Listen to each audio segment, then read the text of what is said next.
Estamos começando mais um episódio dessa série cheia de letra, palavra e curiosidade. E hoje eu tenho uma convidada muito especial, uma pessoa comum barra extraordinária que é muito importante para a minha existência. Hoje a minha convidada é a minha mãe, a dona Jussara Vieira Macedo. Com vocês, mais um. Qual é a sua história?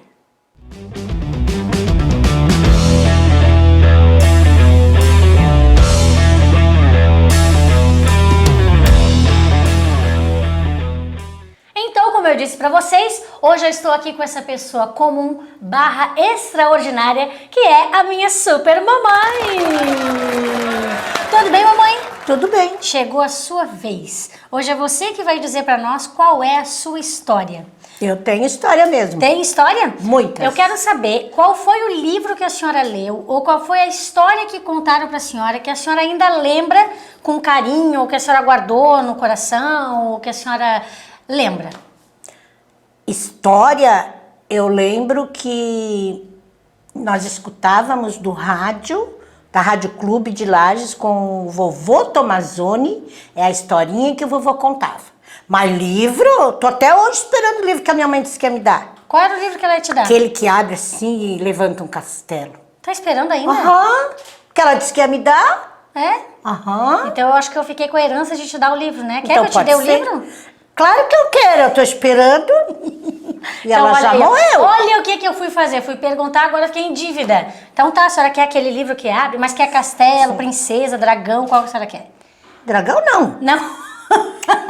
Quero princesa, bem linda. Tá, quais eram as histórias que o vovô contava? Como é que vocês faziam? Vocês sentavam em volta? Tinha mais gente? Era só Era um você? Como é que era um rádio grande assim, que era da minha mãe, ficava na cozinha.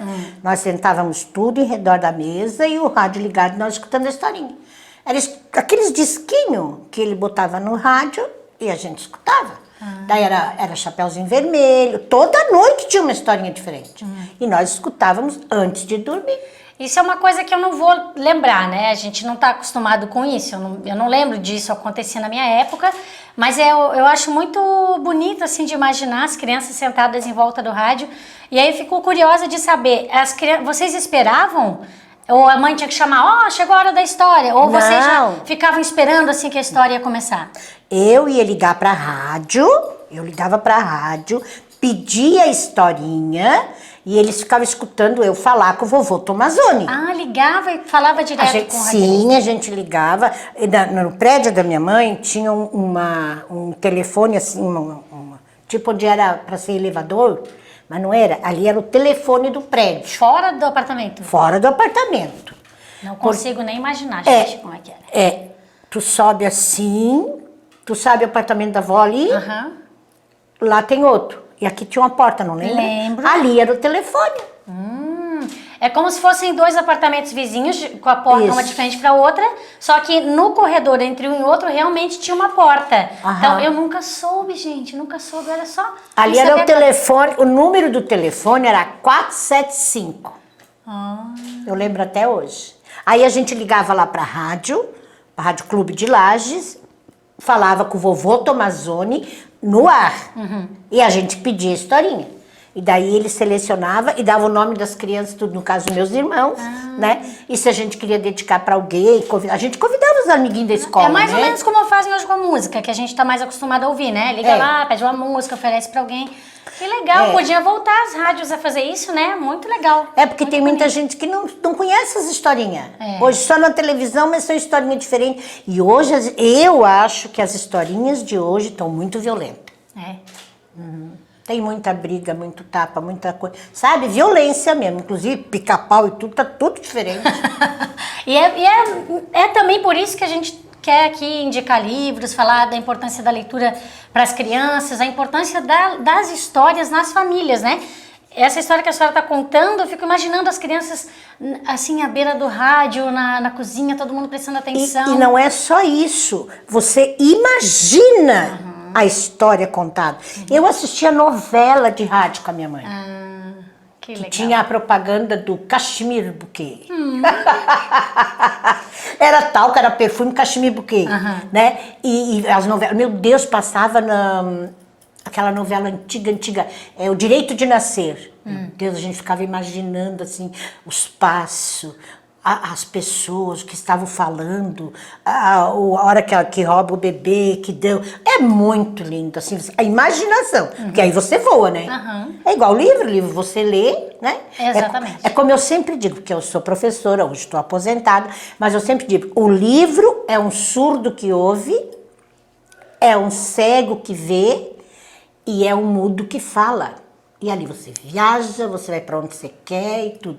Quando eu dava aula, eu comecei a dar aula com 15 anos, que na época era Mobral, que hoje é supletivo. 1970, mais ou menos, eu dava aula. Eu gostava muito, nós tínhamos o livro do supletivo, mas eu gostava muito do Caminho Suave. Que era a cartilha, né? A cartilha, o Caminho. Até hoje, o teu irmão, com 6 anos, ele entrou no primeiro ano. Meu irmão Pablo Diego, um beijo. Isso. O Pablo Diego hoje está com 40... Aproveitar, um beijo pra Mana, beijo. Ele hoje está com 45 anos. Mas quando ele entrou na escola, ele disse, voltou para casa e disse para mim, mãe, pede para minha professora dar outro livro, esse eu já sei de cor. Porque era o livro que eu usava. E daí ele lia junto, com 3 anos ele já escrevia o nome dele. Então, essa cartilha, o Caminho Suave, se ela voltasse, se fosse uma coisa que a gente pudesse sugerir, é a melhor que tem. E o Caminho Suave, nessa época, ele foi o primeiro livro de muitas crianças, né? Sim. Muitas crianças que não tinham acesso ao livro físico, à biblioteca, ou leitura em casa, o Caminho Suave trazia histórias. E trazia historinha, era além bem curtinhas. de trazer os exercícios, eu me lembro. E do Caminho Suave, além da leitura, ele tinha 4 ou 5 linhas, a gente tirava ainda as palavrinhas, né? Conforme as letras da historinha, por exemplo, barriga e tal, daí tinha as histórias. Ali você estudava as letras e a familhinha das palavras também. Sabe o que eu não me lembro? Agora você vai ter que me dizer, refrescar minha memória ou concordar comigo. Eu não lembro de a senhora contando histórias pra gente. Assim, de sentar, ler um livro. Que a senhora sempre teve muito livro em casa, porque era professora. Sempre comprei pra vocês vocês Então a gente também. sempre teve muito livro. Eu contei outro dia aqui em outro vídeo, de quando a Janara me contava o Maribondo Moribundo, né? Então eu sei que a gente tinha bastante livros, mas não lembro. Sabe o que eu me lembro? Que a senhora nos deu um disquinho. Era verdinho e tocava no toca-disco de vinil, né? Sim. Era um disquinho verdinho e aí a gente ouvia sem parar. Eu sei que tinham 2 lados e 2 histórias. Uma eu não lembro qual é e a outra era do João e Maria. A voz daquela narradora era sensacional. Eu escutava todo dia só para poder ouvir ela contando aquela história. E eu morria de medo porque eram as 2 crianças que os pais levam para a floresta e aí as crianças vão para o meio da floresta e descobrem a casa de doce, aí a casa de doce é da bruxa, mas eu sei que cada vez que eu escutava... Viu a imaginação? Cada vez que eu escutava a história, eu sei que eu estava vencendo junto com o João e Maria ali, porque eu morria de medo que a bruxa trancava eles dentro do forno lá, e da gaiola dando comida para eles, para pôr eles dentro do forno para cozinhar, e daí eles vão e conseguem colocar lá dentro do alçapão. E cada vez era uma vitória, assim, porque exatamente, a gente ouvindo vai enxergando, né? Porque não tinha imagem. Eu dei livro para vocês, 365 histórias. Eu tenho ainda lá na minha casa. Então, uma história por dia? Uma história por dia. Eu sempre comprei livro para vocês, assim, contei história, mas vocês não lembram, vocês eram crianças, eram pequenas, mas geralmente era antes de dormir, a gente ficava, nós se reuníamos na cama, as 3 numa cama só. Lembra uma vez que eu ensinei vocês a fazer tricô, no sapatinho? Então era assim que eu contava historinha, nós sentávamos, daí eu perguntava, eu contava historinha no som dos bichos, para vocês falarem, para vocês entenderem, tudo, mas é que não lembra, vai esquecendo, né? Mas e é outras muita coisas coisa que passa, né? Muita história, muitos livros, e eu vou aproveitar e te pedir para tu contar uma história da tua época do circo. Tem uma história para contar? É que a minha mãe foi professora há muitos anos, mas antes ela foi artista de circo, né? Eu tenho a quem puxar, viu? Tem alguma história do circo? Enquanto a senhora pensa, eu vou fazer a nossa indicação de hoje. Tchararará. Aproveitar que eu tô com a minha mamãe e indicar o livro Mamãe Já Foi Pequena Antes de Ser Grande, de Valérie Larondo e Claudine Desmarteau. Eu acho que é assim que fala, gente. Olha só, o livro Mamãe Já Foi Pequena Antes de Ser Grande é um livro que eu comprei para minha filha, ela leu e eu li para minha mãe. Ela acabou de lembrar, eu já vi essa história, você me contou. É aquela coisa que a mãe faz, né? Não, mamãe nunca fez isso. Olha, a mamãe obedecia. E é assim que as mamães contam para as crianças, né? Então eu vou dar só um exemplozinho de como é que é esse livro. Olha, veja essa foto. Esta linda garotinha sou eu, a mamãe.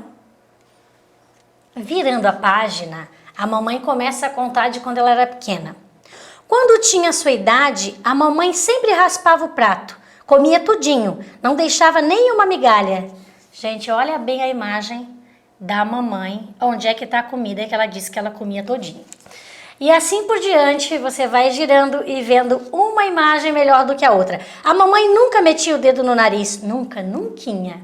E assim, esse livro vai entregando aquilo que a mamãe nunca fez quando está educando os filhos. Fica aqui essa indicação de hoje e vamos continuar com a história da mamãe aqui. Lembrou uma história para contar para nós? Não, eu só vou contar da escola, o que eu do fazia, circo, o que eu tá bom. fazia então. Eu fazia trapézio, eu fazia... Trapézio até eu comecei, depois parei porque eu estava grávida, daí não pude mais. Mas facas, ficava na prancha da morte, que o pai dela que atirava as facas. Ah, eu não Eram ia. 12 facas. Ah, eu não ia. Seis assim. Eu amava me apresentar. Eu era exibida, né? Quer dizer, ainda sou. Ah, tá. Você que era exibida. A minha mãe é a exibida. Ah, eu tenho um recado aqui. Paulo Gustavo, a tua mãe é uma peça, a minha é um espetáculo. E eu também trabalhava com cobras também. Nós tínhamos jiboia. Olha lá. Aí eu andava com as cobras no pescoço, brincava, andava com elas assim. A minha filha não pode nem ver minhas fotos. Eu tenho pavor de Ela vai lá em cobra. casa, ela desmantira e daí as minhas fotos com a cobra, que tem uma bem na parede assim, daí tem outros que eu carrego na bolsa. E assim, mas o circo, gente, é a coisa mais linda e mais gostosa que tem para se ir, para viver, é a coisa mais linda. Quando você está acostumando no lugar, você já está mudando. Tem uma história que nós ficamos sem dinheiro, foi em São José do Ouro, no Rio Grande, que nós fizemos no interior do Rio Grande, começamos aqui por Santa Catarina e fomos. Aí ficamos sem dinheiro, sem nada, meu Deus do céu. Aí fomos naquelas fazendas, né? Os homens, né, do circo foram nas fazendas conversar com o pessoal e tal. Meu Deus, o que nós comemos de milho, aipim, batata doce, que dá muito lá, que coisa gostosa. Isso eu tenho saudade, né? Tenho saudade daquele tempo. Isso aí me fez lembrar outra história. Conta a história da garrafada que eles faziam pra vocês ganhar dinheiro. Ai, meu Deus, não posso, vão atrás dos homens, um já morreu. Eles não existem mais. Eu até ia contar essa, mas eu tava com medo, a polícia vai atrás. Essa vale a pena, vai. O pai dela e o palhaço Pinduca, que hoje já tudo morreu, tá, gente? Vocês não vão atrás, porque eu não sei de nada. Eles têm aquela tal da Jurubeba João do Norte.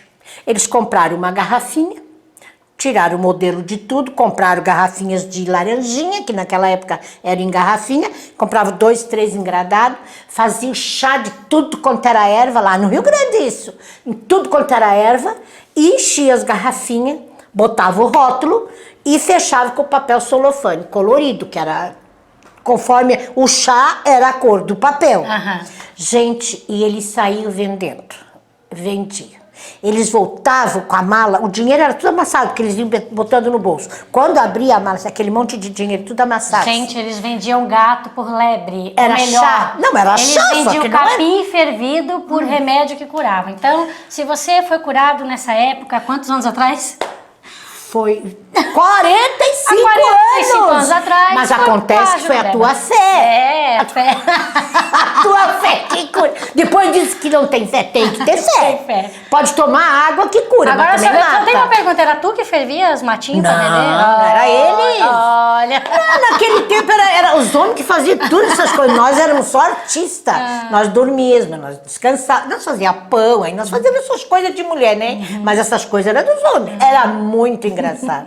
O Pinduca tinha uma Vemaguete, que era uma DKV que ele chamava de Vemaguete. Ele tinha uma namorada chamada Margarete, sei lá o quê. Ele misturava tudo, né? E assim foi a minha vida. Eu viajei um ano pelo Rio Grande, depois voltei, cheguei em Lages, aí tive uma trajetória, corre lá, corre cá, e vim parar em Balneário Camboriú. Com a dona Potinha. Por isso que eu tô aqui. Obrigada, mamãe. Então fica aqui a minha convidada de hoje, artista, professora, tudo e mais um pouco, né, mamãe? Tudo. Então nós desejamos para vocês muito amor, arte e afeto e te perguntamos, qual é a sua história?